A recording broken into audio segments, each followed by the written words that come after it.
नमस्कार, स्वागत आहे तुमचे आमच्या चॅनलमध्ये। आवाज महामुंबईचा, शोध बातमीचा, कौल मनाचा। चला तर मग आमचे चॅनल शेअर करा, लाईक करा आणि सबस्क्राइब करा। धन्यवाद। रेवस रेड्डी सागरी महामार्गाच्या कामावर करंजा नवापाडा ग्रामस्थांची धडक। उरण व अलिबाग तालुक्यातील करंजा बंदर ते रेवस बंदर या दोन महत्त्वाच्या बंदरांना जोडणारा रेवस रेड्डी हा शासनाचा महत्त्वाचा सागरी महामार्ग कोकण किनारपट्टीतून जात आहे।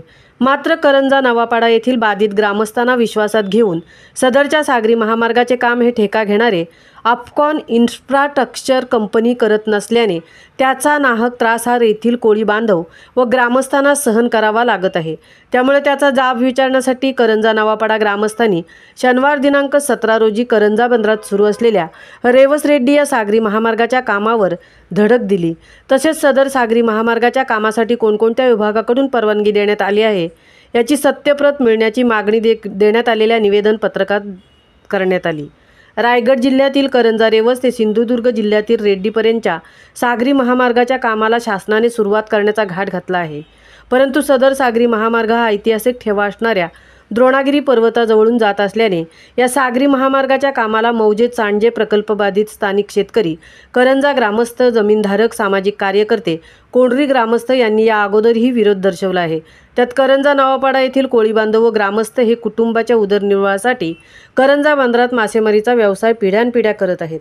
परंतु करंजा नवापाडा येथील कोळी बांधव व ग्रामस्थांना विश्वासात न घेता शासनाने नियुक्त केलेल्या अफकॉन्स इन्फ्रास्ट्रक्चर कंपनीने करंजा बंदरात 8 किलोमीटर लांबीच्या करंजा रेवस या सागरी उड्डाणपुलाच्या महामार्गाच्या कामाला सुरुवात केल्याने त्याचा त्रास हा कोळी बांधव व ग्रामस्थांना सहन करावा लागत असून उदरनिर्वाहाचा प्रश्न गहन बनत आहे। त्यामुळे त्याचा जाब विचारण्यासाठी करंजा नवापाडा ग्रामस्थांनी शनिवार दिनांक 17 रोजी करंजा बंदरात सुरू असलेल्या रेवस रेड्डी या सागरी महामार्गाच्या कामावर धडक दिली। तसेच सदर सागरी महामार्गाच्या कामासाठी कोणकोणत्या विभागाकडून परवानगी देण्यात आली आहे याची सत्यप्रत मिळण्याची मागणी केली। या निवेदन पत्रकातून ही मागणी केली। त्यावेळी माजी चेअरमन के.एन. कोळी, कुंदन नाखवासह मोठ्या संख्येने महिला व ग्रामस्थ उपस्थित होते। करंजा बंदरात मोठ्या प्रमाणात कोळी बांधव व ग्रामस्थ मासेमारीचा व्यवसाय करत आहेत। परंतु सदर बांधवांना विश्वासात न घेता शासनाने नियुक्त केलेल्या अफकॉन्स इन्फ्रास्ट्रक्चर कंपनीने करंजा बंदरात उड्डाणपुलाचे काम सुरू केले आहे। त्यामुळे उदरनिर्वाहाचा प्रश्न गहन बनत चालला आहे।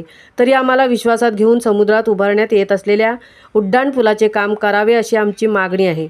तसेच कोणकोणत्या विभागाकडून परवानगी देण्यात आली आहे त्याची सविस्तर माहिती आम्हा ग्रामस्थांना मिळावी, नपेक्षा सदर पुलाचे काम बंद पाडण्यासाठी उग्र आंदोलन उभारले जाणार आहे।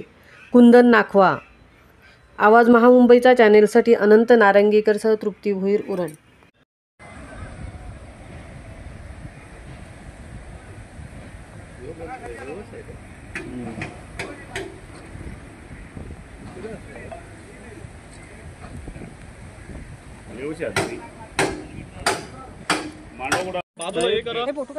तुम्हाला आम्ही फोटो तू कर, व्हिडिओ करते। नमूद केलेल्या पेपरची आम्ही मागणी केली तुमच्याजवळ की तुम्ही आम्हाला 2 दिवसामध्ये पूर्तता करा आणि तिसऱ्या दिवसाला तुमचा एक कोण जबाबदार माणूस आमच्या गावामध्ये यायचा आणि या प्रोजेक्टबद्दल आम्हाला पूर्ण माहिती द्यायची। हे निवेदन आम्ही घेऊन आलं, काम वगैरे बंद करायला नाही आलेलो। या दोघांच्या फोटो करा, फोटो करा।